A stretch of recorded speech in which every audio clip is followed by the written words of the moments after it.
Good morning, everyone. I'm Steve, And I'm Scott. and together we're Backyard Musing, broadcasting live, Apple Valley, California. Science and Technology Channel. That we are definitely. We like it. We like it. We hope you do too. Teens who go to bed earlier and sleep longer have better brain function and perform better on cognitive tests. A large U.S. study shows even small differences in sleep duration made a measurable impact. So if you've got a teenager in your home, that's a challenge to get them to sleep because they're all up on their devices. I have two teenage grandchildren, one boy and one girl, and they love to stay up late. Yeah. So it's just one of those things. My wife's sister's children, they do the same thing. They stay up late. And yeah. Our common friend who's a CHP, their children, they stay up late too. Really? Wow. Yeah. A joint study by researchers in the UK and China has found that adolescents who go to bed earlier and get more sleep than their peers tend to perform better on cognitive tests and exhibit stronger brain function. These findings were reported in Cell Reports on April 16, 2025. Would you like to know more? However, the research, which focused on teenagers in the United States, also revealed a concerning trend. Even those with relatively healthy sleep habits were still not getting the recommended amount of sleep for their age group. Yeah, so the recommended, they're just staying up late. Yeah, so what is the recommended? Is it still 8 hours? Is that still kind of the target? Yeah, to let us know. I mean, we're not the expert, so yeah, I've never been able to sleep unless I was just extremely tired and slept for hours and hours and hours. But 8 hours is just, I've always been like a 5.5 to 6 guy. But anyway. Sleep is essential for the proper function of the body and brain. During sleep, the brain clears out accumulated toxins, strengthens and refines neural connections, and supports critical functions such as memory, learning, and problem solving, in addition to cognitive benefits. Adequate sleep is known to boost the immune system and support mental health. It probably cures cancer too. Well, and it helps you not be so grumpy, right? A lot of people get grumpy when they don't get enough sleep. So right. I'm familiar with a few people like that. During adolescence, our sleep patterns change. We tend to start going to bed later and sleeping less, which affects our body clocks. All of this coincides with a period of important development in our brain function, and cognitive development. The American Academy of Sleep Medicine, which I had no idea there was one of those, says that the ideal amount of sleeping during this period is between 8 and 10 hours. So there you go. Okay. 8 and 10. Yeah. So all right. I wonder how much your grandkids are getting. 6? Yeah. 7? It depends. I don't know. But I would be willing to bet not. They go to bed, but the two that I'm talking about, they don't go to sleep.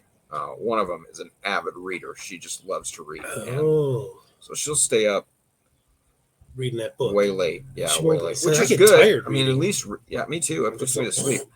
But she just loves to read. So, which is good, right? And she gets good grades. So I'm not complaining. Again, I'm not her parent. Right. Her parents, but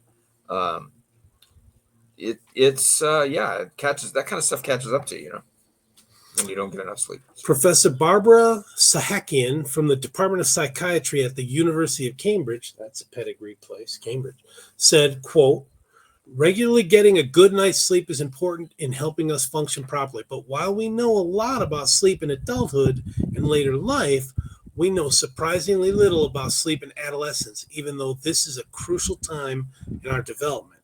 How long do young people sleep for example? And what impact does this have on their brain function and cognitive performance? Studies looking at how much sleep adolescents get usually rely on self-reporting, which can be inaccurate. Yeah. To get around this, a team led by researchers at Fudan University, Shanghai, and the University of Cambridge turned to data from the Adolescent Brain Cognitive Development Study. ABCD. Yeah. Nice. The largest long-term study of brain development and child health in the United States. As part of the ABCD study, more than 3,200 adolescents, that's a good pool, aged 11 to 12 years old, have been given Fitbits, allowing the research, they'll love that. They'll just wear it. Give it to me, I'll wear it. Yeah. Allowing the researchers to look at objective data on their sleep patterns and to compare it against brain scans and results from cognitive tests. the team double-checked their results against 2 additional groups of 13 to 14-year-olds, totaling almost 1,200 participants. That was reported in Cell Reports. Where do they come up with these reports? It's a journal thing. It's a crazy study. Okay, the team found that the adolescents could be divided broadly into one of 3 groups.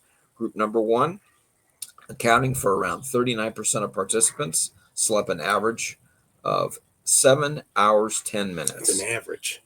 Yeah. So, okay.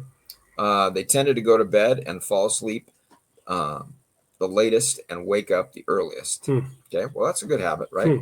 I mean, if you got to get up early, especially if you're a kid, because early to bed, early to rise. Well, yeah, but most schools don't start late, and if you're riding a bus, and if you got like our kids are going to seminary, so they got to get up early. They got to get crazy early. That seminary security is crazy. 5:20 in the morning, we got to have the gate unlocked. Yeah. Group 2, accounting for 24% of participants, slept an average of 7 hours and 21 minutes. Really not that much different.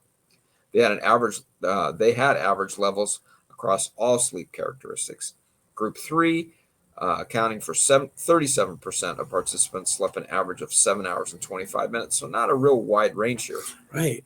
Some 10 to 25 on the outside. Yeah. They tended to go to bed and fall asleep the earliest and had lower heart rates during sleep. Why do you think they pinpointed just those 10-minute difference? Yeah, I don't know. 10 to 15 minutes. That just doesn't make sense. I guess with all those, what did we say, 19, almost 1,200 in one and 3,900 in the other, that's pretty precise targeting of how much they're sleeping on average, Yeah. That's crazy. You'd think there'd be groups like 7 hours, 8 hours, 6 hours. But a 10-minute window, that's pretty cool. Yeah. Although the researchers found no significant differences in school achievement between the groups, when it came to cognitive tests, looking at aspects such as vocabulary, reading, problem solving, and focus, Group 3 performed better than Group 2, which in turn performed better than Group 1. Huh. Group 3 also had the largest brain volume and best brain functions, with Group 1 the smallest volume and poorest brain functions. So their brains were bigger in Group 3? Volume? I don't know. And they got just a few minutes less sleep. Yeah. And it was enough to... A 15-minute difference. Yeah, that's... Just adding 15... That's crazy. You're talking less than an hour in a week, right? Yeah. No. Yeah, 7 times 15. Over an hour. Yeah. A little over an hour. 105 minutes. Yeah. Hour and a half. Crazy. But per day, 15 minutes. It's something easy. Yeah. Professor Shakanian said, quote, even though the differences in the amount of sleep that each group got was relatively small, at just over a quarter of an hour between the best and the worst sleepers, we could still see differences in brain structure and activity and in how well they did at tasks.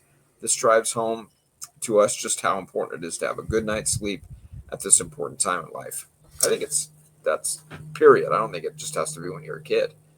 You perform better when you're sharp. You're clear and sharp and ready to go. Too. Ready to take exams, your final exams. I used to do all-nighters. Yeah. Or if you have to drive to work, you're sharper driving. So anyway. First author, Dr. King Ma from Fudan University said, quote, although our study can't answer conclusively whether young people have better brain function and perform better at tests because they sleep better, there are a number of studies that would support this idea. For example, research has shown the benefits of sleep on memory, especially on memory consolidation, which is important for learning. The researchers also assessed participants' heart rates, finding that Group 3 had the lowest heart rates across the sleep states, and Group 1 had the highest.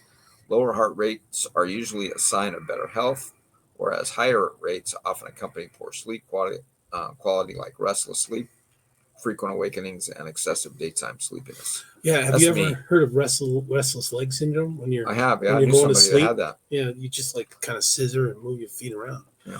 Because the ABCD study is a longitudinal study, that is, one that follows its participants over time, the team was able to show that the differences in sleep patterns, brain structure and function, and cognitive performance tended to be present 2 years before and 2 years after the snapshot that they looked at.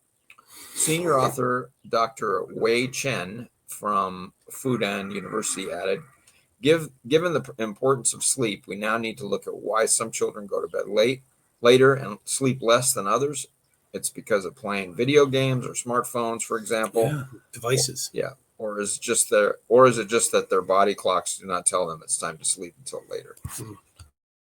So yeah, Or like the I was saying parents about my don't tell them. granddaughter, it's better that she's looking at a book than looking at Yeah, her device. phone or Yeah. screen, tablet or television or whatever. So Yeah. but yeah, good study. Yeah, really So, good study. see It's what good happens. knowledge to have. Yeah. Thanks for joining us, folks. Click that like button. It helps. Take care, everyone. We'll see you next time.